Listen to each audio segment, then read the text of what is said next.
Merci beaucoup pour vous entraîner à applaudir. Donc Sébastien et Ingo sont journalistes et éditeurs sur netspolitique.org. Donnez des applaudissements.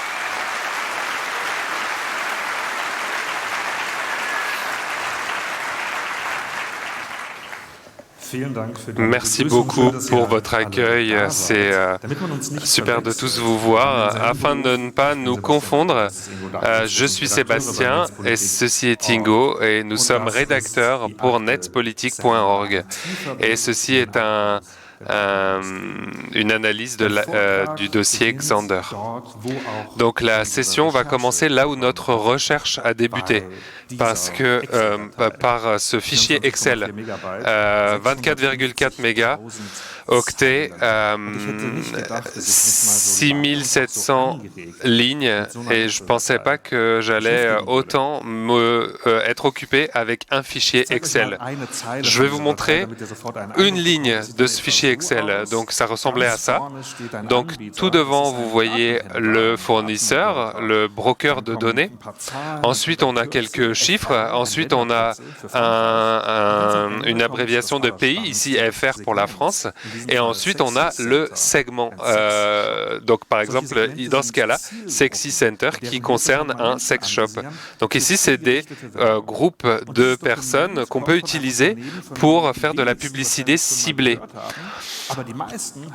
Donc, quasiment personne n'en a entendu parler, mais la plupart d'entre nous a été touchés par ce genre d'informations. Il y a deux explications.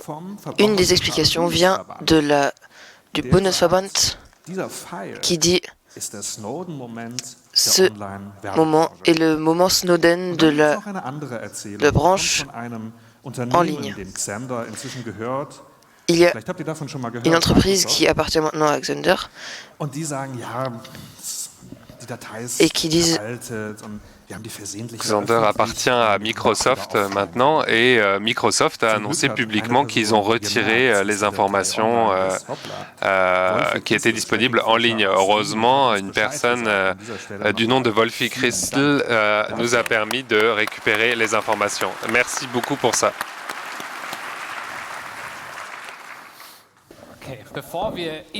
Avant de zoomer à l'intérieur du fichier, on va faire un pas en arrière pour zoomer en arrière. Donc de quoi on parle quand on parle de publicité ciblée ou les technologies de publicité, ce qu'on appelle AdTech. Moi, ce qui m'a intéressé, c'est le pouvoir de ce système. C'est vraiment un pouvoir invisible. On le voit tout le temps, la publicité en ligne. Je suppose que la plupart d'entre vous ont un bloqueur de publicité, au moins dans leur navigateur, mais au moins les applications sur votre télé connectée, on peut vraiment plus éviter la publicité en ligne. C'est une industrie de 650 milliards de dollars, en tout cas pour l'année 2023, et c'est un système qui influence la manière dont on voit la réalité. Donc, quand on utilise des médias digitaux, une des causes du développement et du développement des standards, c'est ce genre de système, et même pour notre système social. Si on réfléchit à comment les informations, par exemple les journaux d'information sont créés de la manière dont ils sont créés, ou les réseaux sociaux sont développés comme ils sont développés, énormément de choses nous remontent à la manière dont le modèle de la publicité a été construit. Donc tous les médias, mais aussi les réseaux sociaux. Donc regardons un peu plus en détail comment ça se développe de manière technique. On ne va pas regarder les grandes entreprises comme Google ou Facebook qui ont des systèmes propriétaires et fermés, mais on va regarder ce que Wolfie Christel a nommé le système de publicité distribuée, donc qui est un peu simplifié. Donc commençons par l'utilisateur. J'ai essayé d'afficher afficher les choses de manière un peu plus simple. Donc on commence par un utilisateur qui vont sur un site internet et qui utilise un service ou une application. Donc une télé connectée en fait partie, et donc à partir de cette utilisation, des informations sont envoyées à un broker de données, par exemple vos cookies, les identifiants d'accès, les identifiants numéro de téléphone et autres, si vous accédez par un téléphone. Donc toutes ces informations sont triées dans des segments, donc on segmente les données par utilisateurs qui ont les mêmes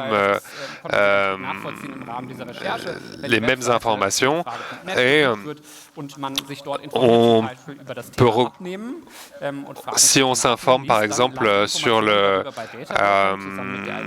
sujet de maigrir, du coup on va atterrir dans le segment d'une personne identifiée comme une personne s'intéressant à l'amaigrissement. Ensuite, on a le client qui va avoir accès à notre data, à nos données. Et on a un troisième élément qui est le service provider qui va récupérer les données. Et ensuite, on revient à l'utilisateur qui va du coup, on va revenir sur la publicité qui va apparaître sur l'utilisation de l'application ou du site internet. Et on a le SSP, donc la plateforme qui va mettre à disposition la publicité, qui la poste sur l'application ou le site internet, mais elle va interroger donc une plateforme d'échange publicitaire qui, elle, communique avec le DSP pour cibler la publicité de l'utilisateur. Et ça se passe en quelques millisecondes en tâche de fond. Donc, dans l'acte Xander, on se concentre sur la partie ici à gauche et comment les données des utilisateurs atterrissent dans les data brokers. Ceci est une représentation plus simplifiée. Maintenant, il y a ceci est un peu une représentation qui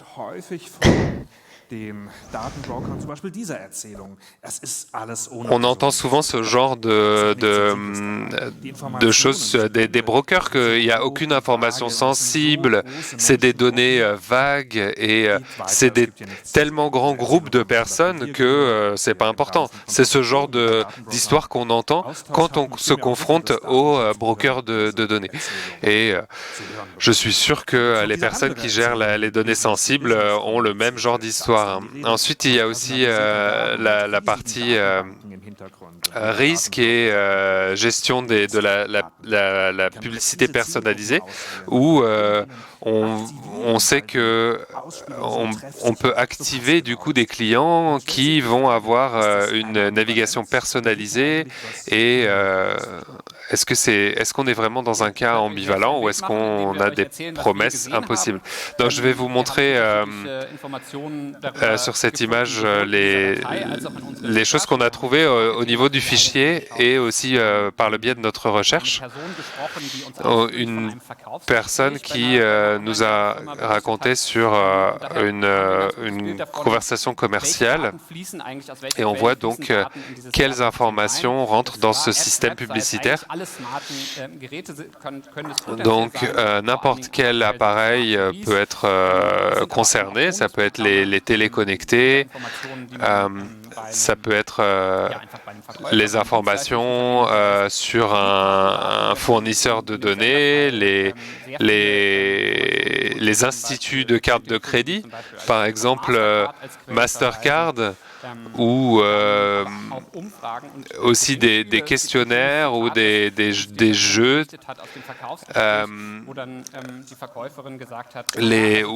où les vendeurs ont dit si quelqu'un vous appelle en faisant un questionnaire, par exemple aimez-vous le golf, cette information peut atterrir dans le pool de données. Les data brokers s'échangent les données aussi entre eux, et la plupart des sources sont des applications ou des sites Internet, comme les applications de météo, par exemple, qui sont un très bon exemple, où on voit toutes les informations de localisation, géolocalisation des personnes. Quel genre d'informations vont être créées par rapport à ça? Donc, on a essayé, on avait 650 000 catégories. C'était un peu compliqué, mais avec nos partenaires de recherche, on a pu créer une vue d'ensemble sur les catégories dans lesquelles on était classifié. On ne va pas toutes les citer, mais ça vous donne un ordre d'idée. Donc, cars, les voitures, on peut qualifier qui a une Mercedes, par exemple, qui a plusieurs voitures, qui a un leasing qui se termine dans 6 mois. Des informations plus personnelles, si on est un retraité conservateur, si on est divorcé. Il y a énormément de segments sur la partie emploi, donc où travaille la personne dans une entreprise de taille moyenne ou un journaliste ou un docteur, etc. Donc énormément de petites choses, de descriptions sur les gens et leur description,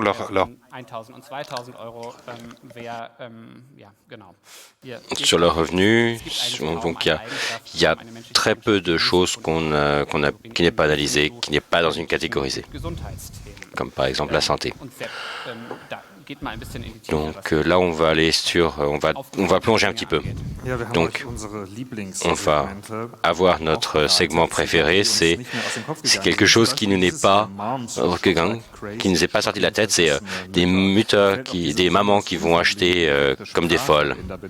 Donc ça, il faut aimer quand même la façon très directe de nommer ce segment. Donc il y a aussi le segment les amants passionnés, c'est plutôt pas mal. Par contre, il y a aussi les deux principes, j'en ai jamais assez. C'est un petit peu plus des losers, ou ceux qui pensent en être.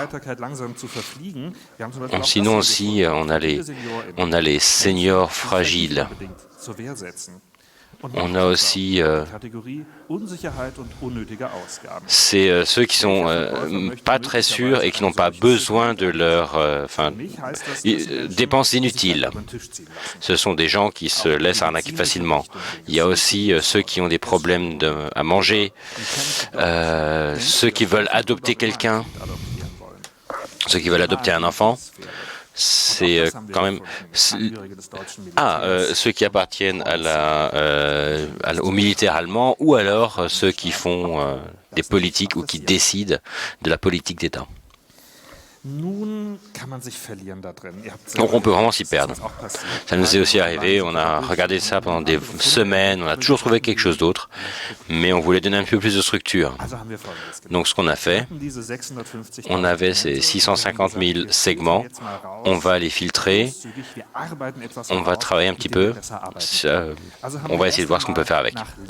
On a commencé par trier par le pays de l'Europe. Et on voulait vraiment des trucs difficiles, on a vraiment des bons trous, des bonnes trouvailles. Donc d'un coup, quand on cherche que en Europe, on n'en a que 44 000 segments.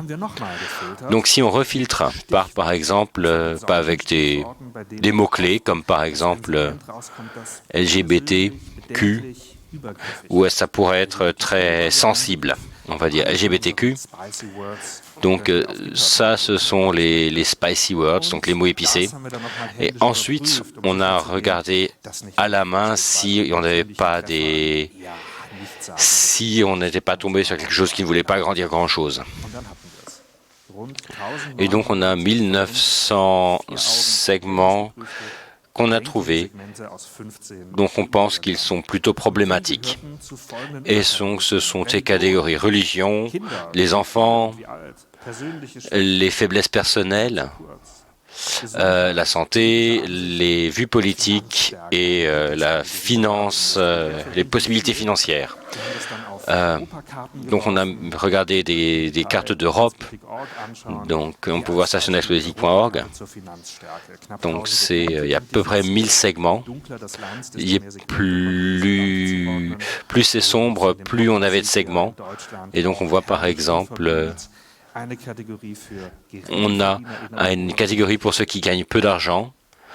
Enfin, c'est vraiment... Donc, on a aussi... merci à Johannes Gehler qui nous a aidés. Sans lui, ça n'aurait pas été possible.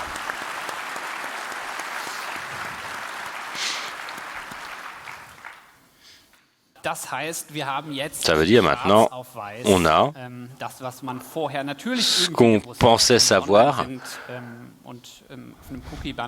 donc qu'on clique régulièrement avec, qu'on envoie, mais les données arrivent quelque part et on sait maintenant où est ce quelque part où les données arrivent. C'est ce réseau d'entreprises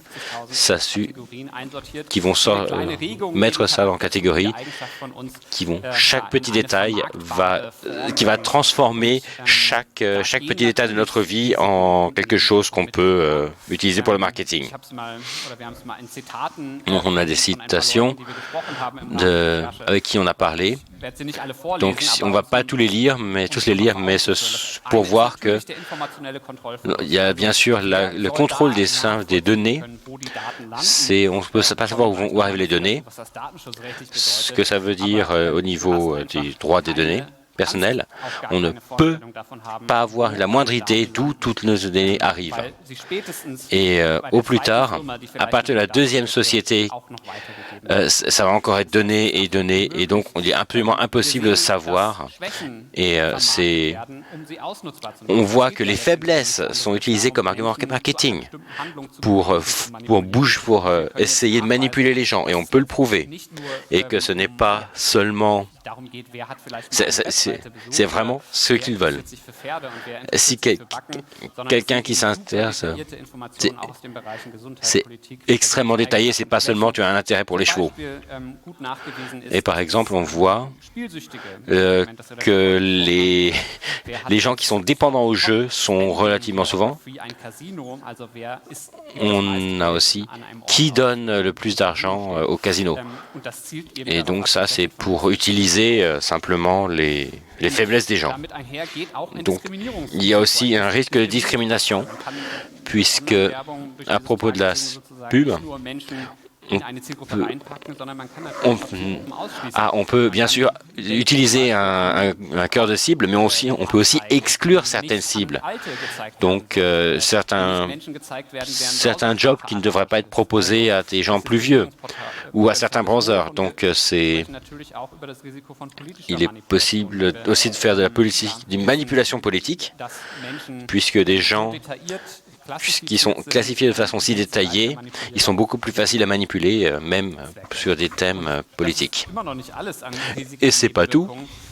Ce ne sont pas les risques. On a aussi géopolitique et sécurité. C'est toujours plus intéressant cette année. Mais on a aussi plusieurs choses, que ça a aussi des conséquences pour le thème de la nationalité et la sécurité nationale. Donc, on a par exemple les recherches du Haaretz israélien qui prouvent que ce système de données, ces données distribuées, sont un superbe honeypot pour les entreprises de sécurité et les services secrets pour rechercher et qui utilisent ce système pour installer des troyens d'État. Des soldats sont aussi dedans, que des juges, des policiers, des soldats peuvent être ciblés. Et mais ce sont que des firmes des USA qui font ça. Et on peut vraiment regarder à quel point les entreprises européennes et allemandes sont impliquées dans la création de ces segments. Ici, quelques exemples. On a la société EdSquare qui a plus de 15 000 segments dans Xander. On a des choses comme les familles multiculturelles, les familles en difficulté, l'âge de 13 à 18 ans, les lieux visités comme les distributeurs de billets. ADEX, qui appartient à ProSiebenSat.1, qui est une chaîne de télévision privée, qui, elle, a créé plus de 2000 segments comme problème de sommeil, ménopause et les positions GPS également. On a Imetric qui appartient à Deutsche Telekom qui a créé aussi des segments comme érotique. On a aussi Zeotap qui a créé des segments comme LGBT Espagne et on a bien d'autres fournisseurs d'Allemagne, d'Angleterre, de France, etc. dans des entreprises européennes qui veulent aussi avoir une partie du gâteau et qui travaillent dur sur le sujet. On a eu le privilège de pouvoir comparer des réponses et on a écrit à pas mal de ces fournisseurs et les réponses étaient très différentes. Donc, on a pu regarder un peu ce qui nous était répondu. On peut voir un peu la stratégie de communication. Certains n'ont pas répondu du tout. Microsoft a eu besoin de 4 semaines pour nous dire que c'était un fichier obsolète. Ici, on a une réponse où une seule personne une autre stratégie, c'était plutôt nous prendre dans les bras. Donc on nous a fait des compliments en disant que on trouvait vraiment que ce travail journalistique était exceptionnel et la proposition de faire une interview avec le chef et même prendre une photo avec le chef du journal. Et une autre réponse, c'était bien sûr de diminuer les risques, donc de négliger un peu le danger en disant que voilà, c'est des données sur la manière dont les gens naviguent sur Internet et aucun intérêt où les sujets ne sont pas utilisés donc, le problème qui se pose, c'est comment est-ce qu'on veut gagner de l'argent avec tous ces segments si on ne fait pas de biais derrière. La grande question, c'est comment est-ce que tous ces segments s'empilent les uns avec les autres et sont reliés. Donc, la question, c'est vraiment quelles sont les informations, les données qui sont vraiment stockées derrière tous ces segments et à quel point ces données sont détaillées ou vagues. Mais c'est ce genre d'informations qu'on aurait voulu, mais on n'a jamais reçu de réponse sur le sujet. Donc, est-ce que c'est vrai? Comment cela peut vraiment être légal? Il y a une citation de Mike Camp qui gère la protection des données, où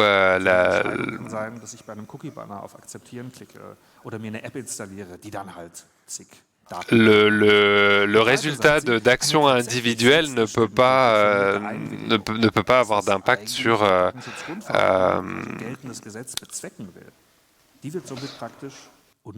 En fait, c'est complètement impossible de voir quels sont les résultats des actions qu'on fait. C'est complètement impossible. Donc, on va prendre un exemple. Par exemple, les protections des données sur du temps, enfin de la météo.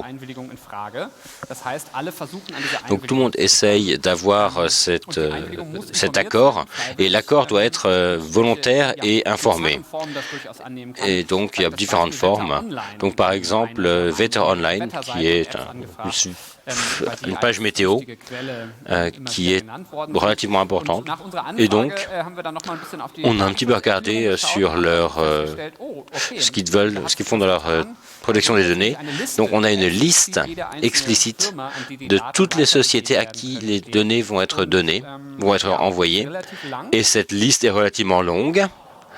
1472, qui ne la connaît pas, qui connaît toutes ces sociétés. Enfin bon, c'est clair, hein, on les connaît toutes. On sait exactement à qui vont être les données, donc c'est très transparent. Enfin bon, on ne sait pas. Sauf que ces gens-là,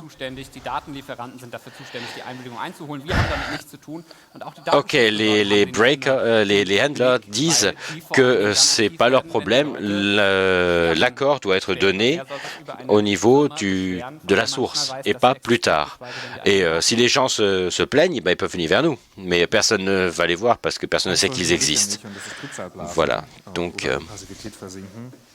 il y a aussi on peut aussi être plus passif ou alors on peut être plus productif et plus actif. Et donc, c'est par exemple, la première chose, c'est demander, c'est simplement utiliser un bloqueur de pub, faire quelque chose, le MAID, je ne connaissais pas encore, le MAID, Mobile Advertising ID, c'est un chiffre unique qui m'est toujours utile pour mon téléphone. C'est dans les réglages. Ensuite, on peut énerver les data brokers. On peut simplement utiliser nos droits. On peut simplement demander, d'après l'article 15 de Code général de la protection des données, pour simplement voir quelles sont les données qu'on a. Ensuite, et les autres, personne ne les connaît, donc on ne sait pas encore exactement, on ne trouve pas leur adresse email. C'est pratique, puisqu'on a fait une liste très pratique chez Netspolitik.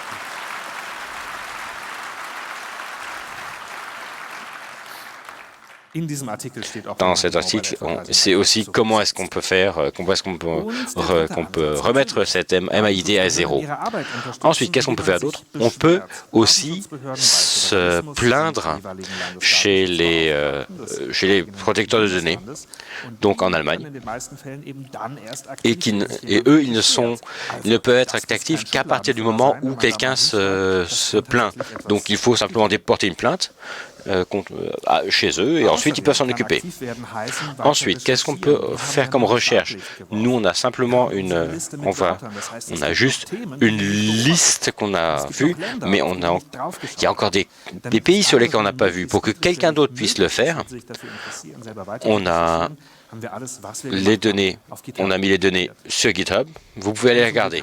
Ensuite, il y a plusieurs des gens qui l'ont utilisé. Par exemple, The Markup l'a utilisé. Ils ont vu, ils ont trouvé ça. The Guardian aussi, en Australie, et dans les Pays-Bas et en Suisse. On a d'autres contacts. Et le système. On n'a pas trouvé toutes les catégories absurdes. Même si on a passé des heures, il y a probablement pire. Il y a encore plus. Donc, pour finir, le Congrès c'est quelque chose qui est politique. Nous sommes un net politique et politique. Et donc, une chose, c'est ce que nous pouvons faire personnellement, individuellement. Donc ce qu'on peut faire, mais c'est un problème que nous n'avons pas, qu'une seule personne ne peut pas résoudre. On peut faire ça, mais c'est un petit peu des petites piqûres. Ce sont des piqûres, ça fait mal, ça va donner des informations, ça va faire de la transparence et du contrôle. C'est important. Ça va donner. C'est ce que plusieurs nous ont dit. Ils sont devenus actifs et regardent plus. Ils ont leur viseur. Ils sont dans le viseur maintenant, les data brokers. Donc, on va voir ce qui se passe. Ça, c'est bien et c'est important, mais nous avons besoin d'une solution collective.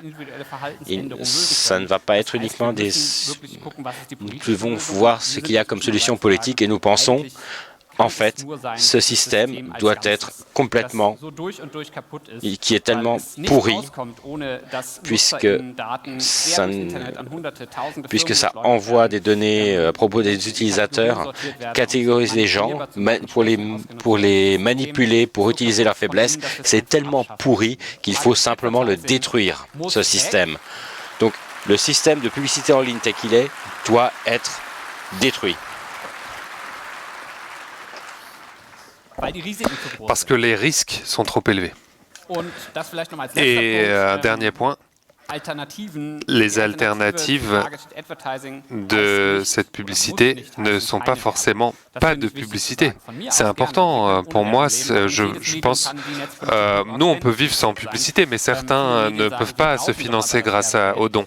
Donc ils ont besoin de la publicité, mais l'alternative à ce système de surveillance très invasif, c'est pas de pub, mais c'est de les publicités contextuelles. Ça a marché pendant des décennies que les publicités soient activées dans un certain environnement qui passe avec le sujet, avec le thème concerné. Donc par exemple de la publicité sur le sport, quand on regarde un média sur le sport, donc de la publicité liée au contexte. Il y a des expériences sur le sujet, il y a des alternatives, voilà, c'est la publicité contextuelle. Si vous voulez en savoir plus, venez voir sur netspolitique.org, il y a pas mal d'articles, des longs, des courts, sous le lien suivant. Merci pour votre attention.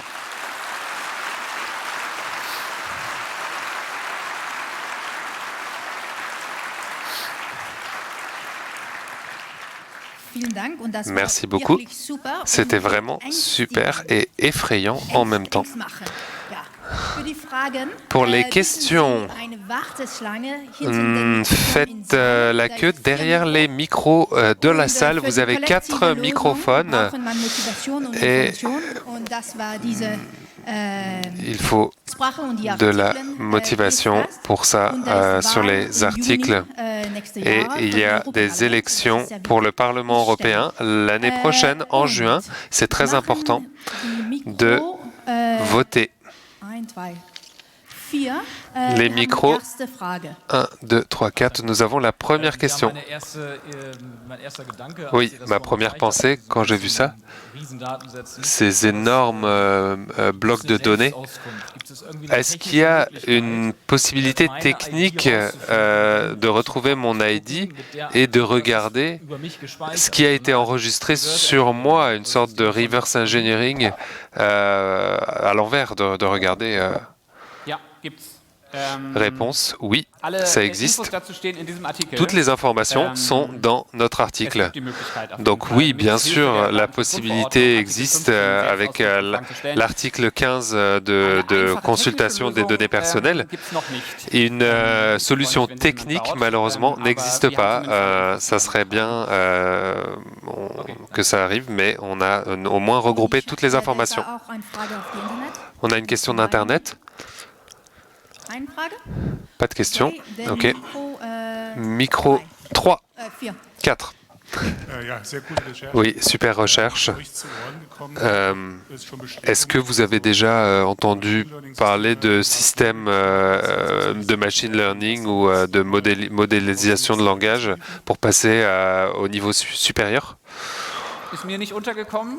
Oui, j'ai considéré, mais c'est pas si simple. Et les brokers de données ne disent qu'ils gardent pas les données éternellement. Donc, ils ont des suppressions automatiques. Et donc, il faudrait qu'on ait les systèmes sur place. Tout ce qui est intelligence artificielle et machine learning, je sais pas.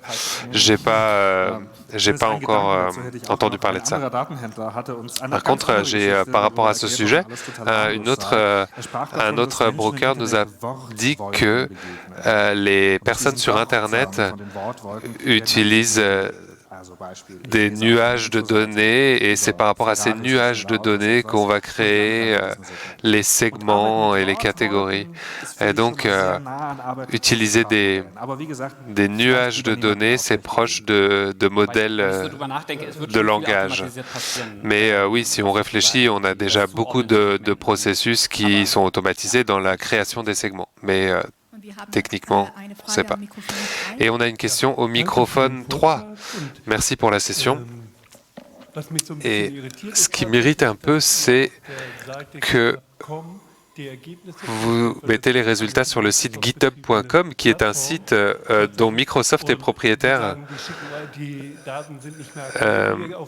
Ils disent que les données ne sont plus actuelles, mais vous envoyez les gens là-bas pour récupérer les données actuelles. Donc Microsoft essaye, avec sa stratégie Big Brother, de rendre tout le monde dépendant. Je trouve que vous diffusez des informations sans respecter les règles. Oui, la vie est comme ça, pleine de contradictions, et il faut vivre avec. Oui, c'est une des ironies d'Internet. Donc oui, on utilise une plateforme Microsoft pour afficher nos résultats, bien sûr, c'est embêtant, mais voilà, il n'y a pas de bon ou de mauvais.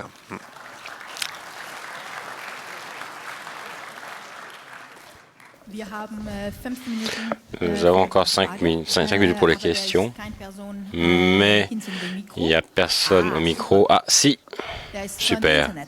De l'Internet, Signal. It's maybe a bit of the topic. There was the question: how much donation Netzpolitik.org still needs for the next year, and how to do combien de donations a besoin? Il en manque combien? Est-ce que tu connais le truc? Non, je ne sais pas. La dernière fois que j'ai regardé, il nous manquait 214 000 € et on a encore 4 jours. Und Mikro 3. Hallo. Meine Frage wäre, gibt es irgendwie einen Social-Algorithmen, so quasi die Lücken zu schließen? Est-ce qu'il y a un algorithme social pour trouver les trous? Est-ce qu'il y a quelque chose de connu? Tu veux dire pour compléter les profils?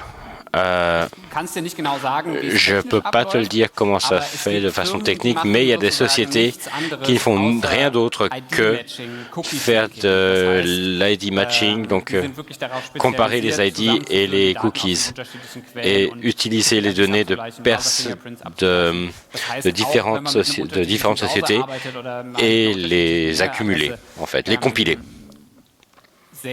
Donc, même si on efface régulièrement le MID, ils vont quand même réussir à accumuler, à donner ces données. Ça me rappelle un autre aspect.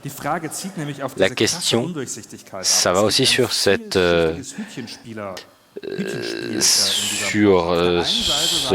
intransparence. Ils effacent tout après.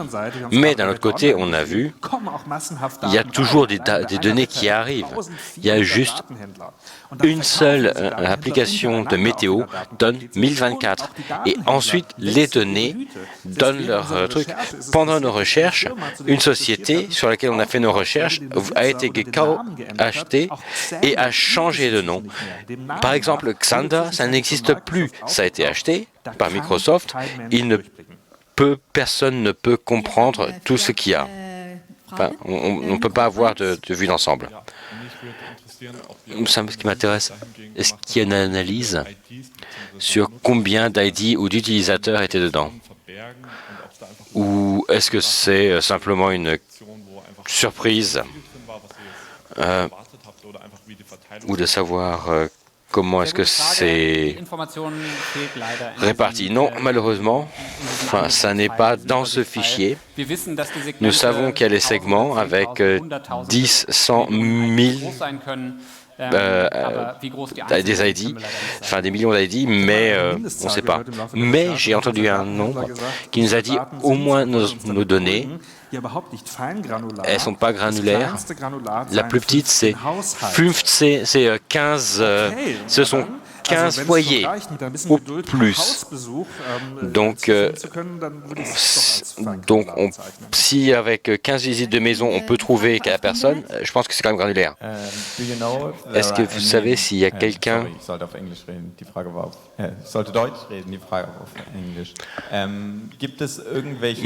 Est-ce qu'il y a des outils pour automatiser la GDPR, pour automatiser ça? Oui, il y a Auskunftsfrage.de None of Your Business, NOIP, donne aussi des ressources. Donc, Ja, hallo. Ihr habt vorhin es so dargestellt, als wäre wahrscheinlich die Abschaffung der vous avez dit avant que le fixe, ce serait de dégager la pub personnalisée. Et peut-être que vous avez une autre idée. L'interdiction de... Ce ne serait pas plus simple d'interdire la donnée. Comme on n'a pas le droit de vendre des drogues ou de la pornographie, on peut simplement pas donner. Et s'ils sont sur le marché noir, ça pourrait simplement leur enlever leur argent. Donc, si elles n'ont plus le droit d'utiliser ces sociétés, si les gens n'ont plus le droit de les acheter, est-ce que ce serait aussi une possibilité? Et Micro 3, vous nous avez donné des adresses, mais mais comment est-ce que je fais pour avoir un opt-out?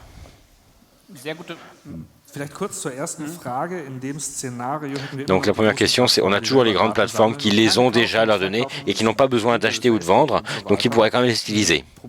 Donc ça ne ferait pas une grosse différence.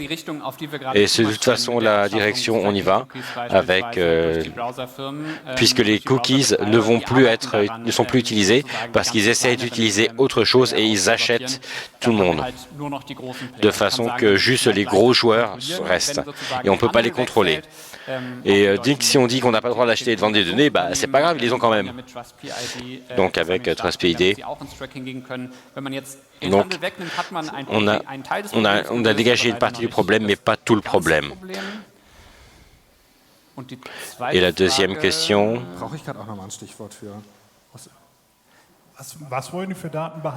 Quelles données ils veulent garder pour... D'accord. Oui, par exemple, ils veulent avoir un cookie pour pouvoir effacer les données, il faut donner un cookie, un identifiant de cookie, et rien que pour le trouver, c'est techniquement complexe. On peut aussi essayer de donner qu'on peut utiliser, on peut envoyer aussi un numéro de téléphone et toujours écrire que uniquement pour le but de la requête et ne pas utiliser plus loin que ça. Et sinon, on a aussi dans l'article, si quelqu'un essaye, et on aimerait bien savoir si vous essayez de faire quelque chose, ce que ça a donné. Merci, on n'avait plus de temps. Bonne journée. Merci d'avoir suivi cette traduction. Et si vous avez plus de... Ça nous ferait plaisir d'avoir vos retours sur c3lingo@